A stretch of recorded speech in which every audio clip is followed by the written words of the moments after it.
They were the voices of a generation, a literary titan, a civil rights prophet, and a rock and roll revolutionary. But because the mere rukaplesk in the dark halls of FBI, a shadow watched. For years, Ernest Hemingway's fears were dismissed as madness. Martin Luther King Jr.'s private life was systematically dismantled. And John Lennon? He was a target of the White House itself. Today, we peel back the layers of once classified files to reveal a chilling reality. The paranoia these icons felt wasn't a delusion. It was a meticulously orchestrated campaign of surveillance and psychological warfare. From the bars of Havana to the streets of Memphis and the neon lights of Manhattan, this is the untold story of how the state hunted its own legends. The files are open. The truth is finally declassified.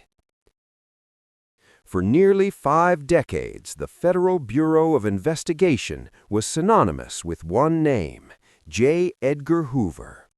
To the American public of the 1950s and 60s, Hoover was the ultimate G-man, the defender of law and order. But behind the closed doors of his office, a different story was being written. Hoover didn't just chase bank robbers or Soviet spies. He collected files. To Hoover, anyone who could sway the minds of millions was a potential threat to the American way of life. It didn't matter if they were a Nobel Prize-winning author, a peaceful preacher, or a musician. If you had influence, you had a target on your back. This wasn't just casual observation.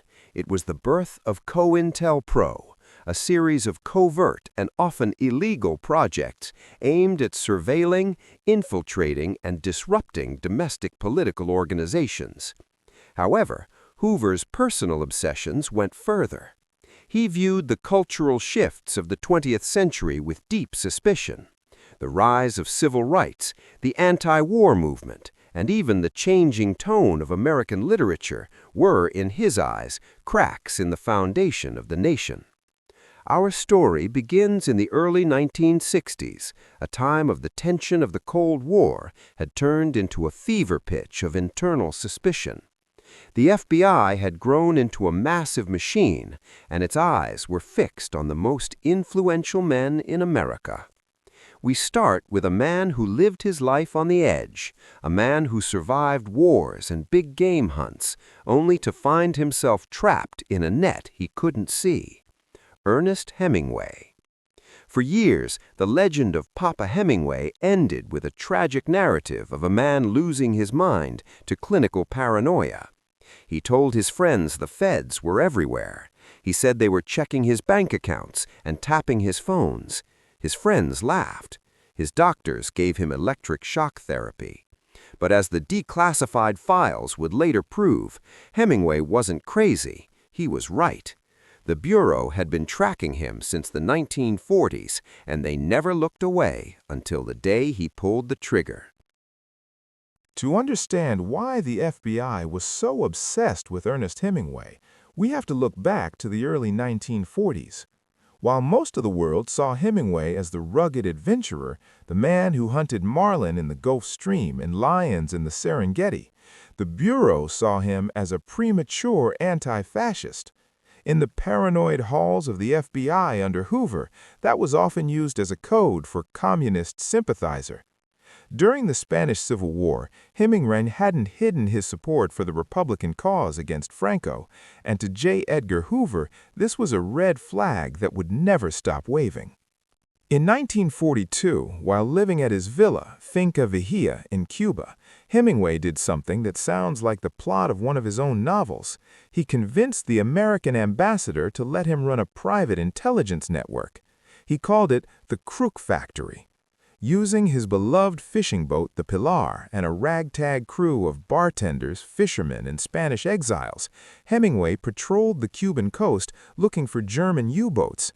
He even had a plan to pull alongside a surfaced submarine and lob hand grenades down its hatch.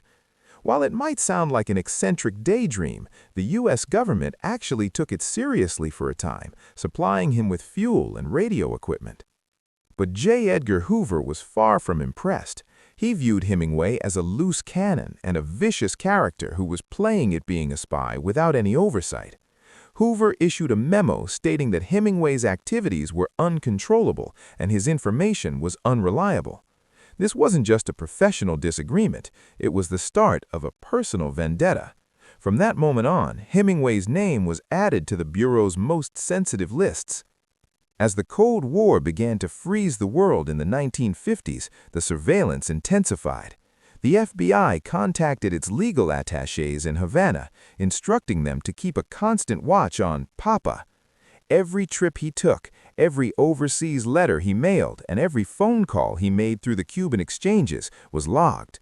The Bureau didn't just want to know about his politics, they wanted to know about his bank accounts and his health. Hemingway began to notice the subtle signs, the same car parked a block away, the clicking on the phone line. He told his friends, "They've got my records, they're watching the house." His friends, and even his wife Mary, began to worry, not about the FBI, but about Ernest's sanity. They had no idea that at the FBI headquarters, his file was already hundreds of pages thick. By 1960, Hemingway's world was shrinking. The revolution in Cuba had forced him to leave his home and move to the quiet town of Ketchum, Idaho. But the feds followed him to the mountains. This is where the story turns from a spy thriller into a psychological tragedy. Hemingway's behavior became increasingly erratic. He was convinced that the FBI was monitoring his bank accounts and that agents were following him into every bar and restaurant he visited.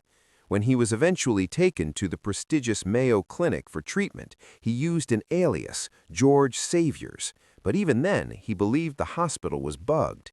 The tragedy is that Hemingway's doctors believed his fears were purely delusional.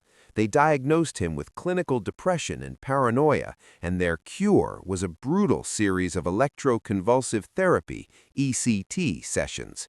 These treatments shattered his memory, the one thing a writer cannot live without. "What is the sense of ruining my head and erasing my memory, which is my capital?" he once asked. While Hemingway was being subjected to these agonizing treatments, the FBI was in fact still watching. Declassified documents later revealed that the FBI had been in contact with the Mayo Clinic. The Bureau knew exactly where he was and what his condition was. They weren't just observing from afar, they were actively maintaining their file on a man who was clearly in a mental health crisis. When Hemingway returned to Ketchum in 1961, he was a shadow of his former self. The paranoia hadn't gone away because the surveillance hadn't gone away. He would look out the window of his house and see agents where others saw only tourists. On the morning of July 2, 1961, the man who had survived 2 world wars, plane crashes, and bullfights could no longer survive the feeling of being hunted. He took his favorite shotgun and ended his life. For decades, the official narrative was that a great mind had simply snapped. It wasn't until the 1980s, when researcher Jeffrey Myers filed a FOIA request, that the truth came out. The FBI's file on Hemingway confirmed that every crazy claim he had made was grounded in reality. They were watching him at the Mayo Clinic. They had tapped his phones. They did follow his car. The state had helped push a national icon over the edge, and then they kept the secret for 20 years. August 28, 1963 is etched into the American consciousness as a day of hope. On the steps of the Lincoln Memorial, Martin Luther King Jr. delivered his "I Have a Dream" speech to a crowd of over 250,000 people. But while the world was moved by his vision of racial harmony, inside the FBI headquarters, the mood was one of pure alarm. To J. Edgar Hoover and his right-hand man, William Sullivan, this wasn't a moment of progress, it was a declaration of war.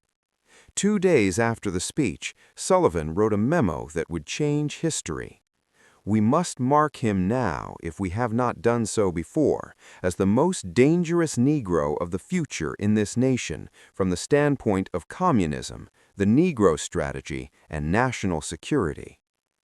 The FBI didn't just fear King's influence, they were obsessed with the idea that he was a puppet of the Soviet Union. They focused on his close advisor, Stanley Levison, a man with former ties to the Communist Party. Attorney General Robert F. Kennedy, under intense pressure from Hoover, reluctantly authorized the wiretapping of King's home and office phones in October 1963. It was supposed to be a limited investigation into communist influence. Instead, it became an all-out assault on the man himself.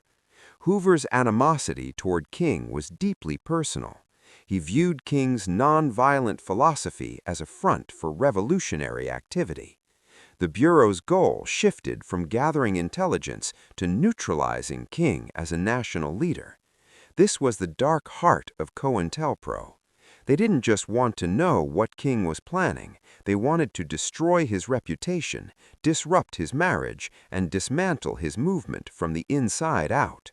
For the next 5 years, King would live under a microscope, his every word recorded, his every movement tracked by agents who saw him not as a citizen with rights, but as an enemy of the state. The surveillance of Martin Luther King Jr. was a massive technical undertaking. As King traveled the country, the FBI's technical services teams were often one step ahead. When King's staff would check into a hotel in cities like Selma, New York, or Los Angeles, the room next door was often occupied by FBI agents. They used bugs, tiny microphones hidden in lamps, behind wallpaper, or inside telephones, to capture every sound. These weren't just for monitoring political strategy. Hoover was looking for moral filth that could be used to blackmail the civil rights leader. By 1964, the FBI had accumulated hundreds of hours of tape recordings. Hoover, who prided himself on being the moral guardian of America, was disgusted by what he heard in King's private moments. He began to leak snippets of these recordings to friendly journalists and government officials, hoping to ruin King's image before he could be awarded the Nobel Peace Prize. But to Hoover's fury, the plan backfired. Most of the press at the time refused to publish the salacious rumors, and King's stature only grew on the world stage. This failure only made the Bureau more desperate. They began a campaign of psychological harassment that bordered on the sadistic. They sent anonymous letters to King's wife, Coretta, containing recordings of other women's voices, hoping to break up their marriage. They called his home at all hours.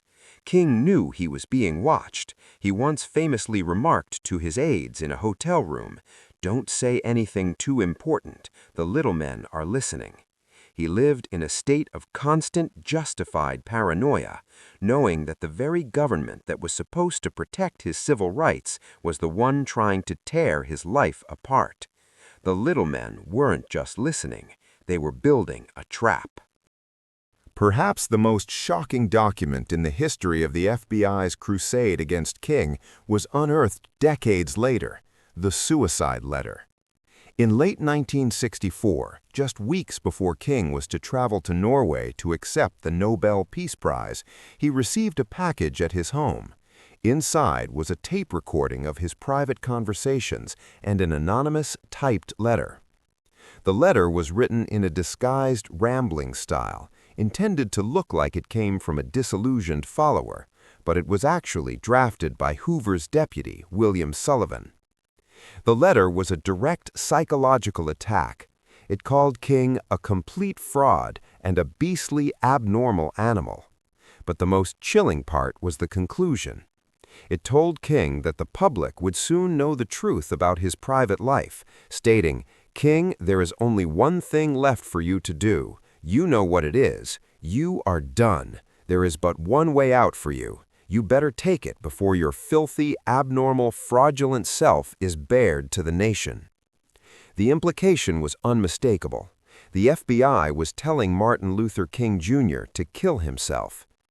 King was shaken, but he refused to be intimidated. He realized that the stakes had moved far beyond civil rights. He was in a fight for his life against a shadow government that felt it was above the law. Despite the psychological warfare, he went to Oslo and accepted the Nobel Prize, using the platform to speak even louder against injustice. But the FBI didn't stop. They continued their surveillance until the very day he was assassinated in Memphis in 1968. For years, questions have lingered about how much the FBI knew about the threats to King's life and why they didn't do more to protect a man they had spent millions of dollars tracking. The declassified files tell a story of a government agency that viewed a man's dream as a national nightmare. In late 1971, John Lennon moved to New York City. He was no longer just a mop-top Beatle. He had become a radical activist, a man whose songs like Give Peace a Chance and Power to the People were being sung by millions of protesters. For the Nixon administration, this was a nightmare scenario. The 1972 presidential election was approaching, and for the first time in history, the voting age had been lowered to 18. Richard Nixon was terrified that Lennon would lead a massive rock and roll protest tour that would mobilize young voters against him in the Vietnam War. The order to target Lennon didn't just come from the FBI, it had the fingerprints of the White House all over it. Senator Strom Thurmond sent a secret memo to the Attorney General suggesting that if Lennon were deported, it would be a strategic victory. The Bureau's New York office was immediately activated. The goal was simple: find any excuse to get John Lennon out of the United States. They didn't care about national security in the traditional sense. They cared about political survival. Lennon and Yoko Ono moved into a small apartment in Greenwich Village, thinking they could blend in. They were wrong. FBI agents were stationed in the apartment across the street. They followed Lennon to the grocery store, to recording sessions, and to rallies. This was the start of a multi-year campaign of harassment that turned Lennon's life in the land of the free into a psychological prison. The man who sang about a world without borders was suddenly finding the borders of his own life closing in. The FBI's primary weapon against Lennon was a minor 1968 conviction for marijuana possession in London. Under the immigration laws of the time, this was enough to deny him a permanent resident visa. For the next 4 years, Lennon was locked in a grueling legal battle with the Immigration and Naturalization Service, INS. While the public saw a legal dispute, the declassified files show that the FBI was working behind the scenes to ensure the case never went away. The Bureau's surveillance was exhaustive, but often absurd. Agents were tasked with analyzing Lennon's lyrics for revolutionary meanings. They attended his concerts, trying to find evidence that he was inciting a riot. One agent's report famously complained that Lennon's lyrics were frequently unintelligible and that the music was too loud to hear any subversive messages. It was a clash of cultures, middle-aged men in suits trying to understand the counterculture movement through the lens of Cold War paranoia. Despite the absurdity, the pressure was real. Lennon knew he was being followed. He would often wave to the agents he spotted or try to lead them on wild goose chases through the city. But the psychological toll was heavy. He and Yoko lived in constant fear that at any moment there would be a knock at the door and he would be put on a plane back to England, separated from his wife and his life in New York. The FBI's file on Lennon eventually grew to over 300 pages, filled with mundane details about his daily life, all paid for by the American taxpayer in the name of security. When the declassified Lennon files were finally released years later, they revealed a level of incompetence that was almost comical, if it wasn't so invasive. The FBI spent thousands of man-hours tracking a man they labeled as John Winston Lennon. They meticulously recorded that he once attended a free clinic for a sore throat and that he had an interest in a communal living project. They even tried to link him to a fictional underground group that didn't actually exist, based on an anonymous tip that was likely fabricated. One of the most revealing documents was a memo from the FBI's New York office to Hoover, stating that while Lennon was radical, there was no evidence he was actually breaking any laws. The response from headquarters was to keep digging. They weren't looking for crimes, they were looking for dirt. They even monitored his appearance on the Dick Cavett show, with agents taking notes on his demeanor and his anti-government jokes. For the audience watching at home in the 70s, Lennon was just a musician being a bit too political. But for Lennon, it was a dark reality. He was convinced his phone was tapped, and he was right. He was convinced his mail was being opened, and it was. The state was using its most powerful tools to silence a man whose only weapon was a guitar and a microphone. It was the ultimate testament to the Bureau's fear. They weren't afraid of Lennon's communist ties. They were afraid of his popularity. The hunt for John Lennon only ended when Richard Nixon resigned in the wake of the Watergate scandal, a scandal that, ironically, involved the same kind of illegal surveillance Nixon had used against Lennon. In 1975, a court finally ruled that Lennon could stay in the United States, citing the political nature of the deportation attempts. The government's case collapsed because it was built on a foundation of lies and obsession. But the story of these three men, Hemingway, King, and Lennon, reveals a larger, more chilling pattern. For decades, the FBI operated as a law unto itself, targeting icons of American culture, not because they were criminals, but because they were influential. The declassified files we look at today are not just historical artifacts, they are warnings. They show how easily security can be used as a mask for control. For the generation that lived through the 60s and 70s, these revelations change everything.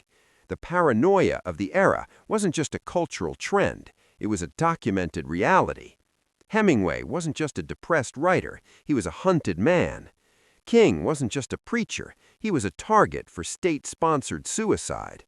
Lennon wasn't just a rock star, he was a political enemy of the White House. When we look at these files, we aren't just reading about the past, we are seeing the invisible hand of power that shaped the world we live in today. The stories of Ernest Hemingway, Martin Luther King Jr., and John Lennon are not just isolated incidents of government overreach. They represent a systemic philosophy that governed the American intelligence community for half a century. Under the leadership of J. Edgar Hoover, the FBI didn't just protect the law, it enforced a specific cultural and political status quo. If you were a writer who challenged the narrative, a preacher who demanded justice, or a musician who sang for peace, you were seen as a crack in the armor of national unity. For our audience today, those of you who lived through the sirens of the 1960s and the political upheavals of the 70s, these revelations aren't just news. They are a validation of a feeling that hung in the air for decades. It was a time when paranoia was a dirty word, used to discredit anyone who questioned why a black car was always parked at the end of the block, or why the phone line always had a strange rhythmic clicking. We now know that the paranoia was a rational response to an irrational level of surveillance. The tragic end of Hemingway, the assassination of King, and the attempted exile of Lennon show us that the secret state has a long memory and an even longer reach. But there is a silver lining. The Freedom of Information Act, FOIA, the very tool that allowed these documents to see the light of day, stands as a testament to the fact that in a democracy, the truth cannot be buried forever. It may take 20, 40, or 60 years, but the files eventually open. As we close these folders today, we are left with a haunting question. Who are the icons of today being tracked in the digital age? The technology has changed from reel-to-reel tapes to mass data mining, but the impulse to watch those who move the masses remains the same. The history of the declassified files is a reminder that eternal vigilance is not just the price of liberty, it's the price of knowing who we really are as a nation.